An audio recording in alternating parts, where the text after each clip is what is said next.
Hello दोस्तों, स्वागत है आप सबका मेरे YouTube channel Sachin education hub पर। दोस्तों, आज एक छोटी सी वीडियो में मैं आपको बताऊंगा कि फंड फ्लो और कैश फ्लो स्टेटमेंट में डिफरेंस क्या होता है।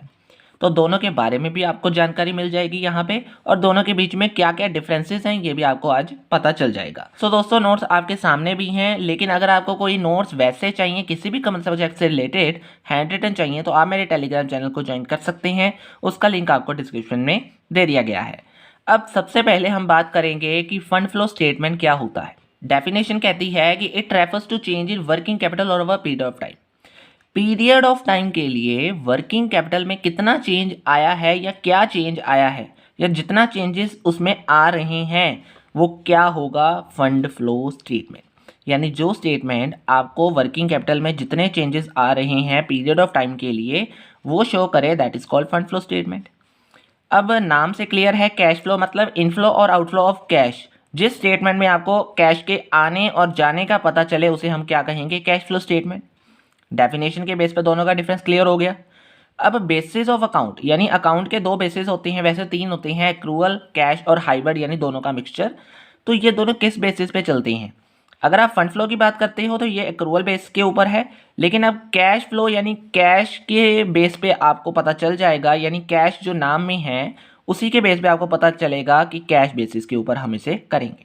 तो नाम से क्लियर हो गया ये भी चीज़।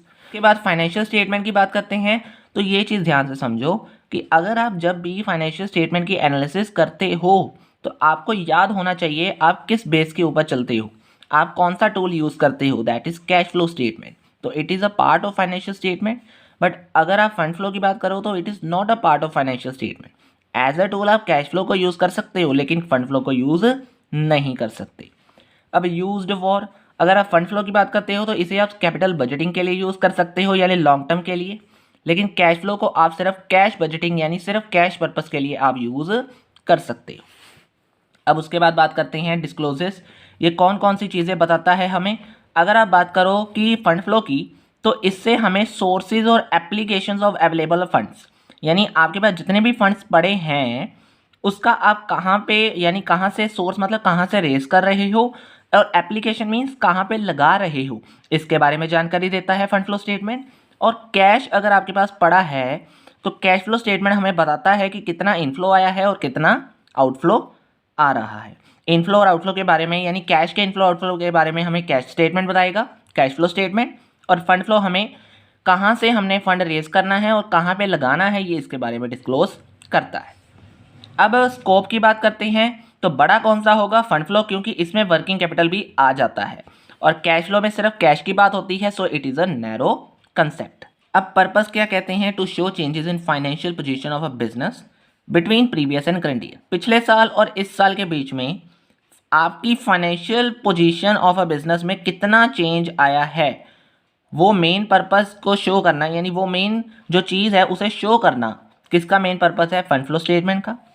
और अगर आप मूवमेंट ऑफ कैश कितना स्टार्टिंग से लेकर, यानी beginning and end of the accounting period, यानी स्टार्टिंग से कैश लेकर ओपनिंग बैलेंस ऑफ कैश से लेकर क्लोजिंग बैलेंस ऑफ कैश के बीच में कितना कैश की मूवमेंट हुई है, उससे शो कौन करता है, या उसको शो करना किसका मेन ऑब्जेक्टिव है, कैश फ्लो स्टेटमेंट का। और फंड पिछले साल और इस साल में कितने फाइनेंशियल पोजीशन को चेंज कर रहे हैं उसको शो करना, that is called fund flow statement का मेन ऑब्जेक्टिव होता है। अब लॉन्ग टर्म एनालिसिस कौन करेगा, अभी बात की थी ऊपर कैपिटल बजटिंग, तो जब भी कैपिटल बजटिंग आ जाए इट मीन्स मैंने यहीं पे कह दिया था लॉन्ग टर्म के लिए है, और कैश मतलब शॉर्ट टर्म। तो लॉन्ग टर्म एनालिसिस किसकी करना, वर्किंग कैपिटल की, किसका मेन है part, that is fund flow statement का, और कैश फ्लो का मतलब शॉर्ट टर्म एनालिसिस करना। और व्हाट इज कैलकुलेटेड, इसमें क्या हम कैलकुलेट करते हैं, इसमें हम फंड फ्रॉम ऑपरेशन देखते हैं और इसमें हम कैश फ्रॉम ऑपरेशंस देखते हैं। अब ये तो हो गया। अब लास्ट में जो चीज़ है ना, ये बहुत इंपॉर्टेंट है। जब आप प्रैक्टिकल करते हो तो आपको पता है कि आप फंड फ्रॉम ऑपरेशंस की जगह आप एडजस्टेड P&L भी क्रिएट कर सकते हो, लेकिन इसमें आप ऐसा कुछ नहीं करते, इसमें P&L का रोल ही नहीं होता।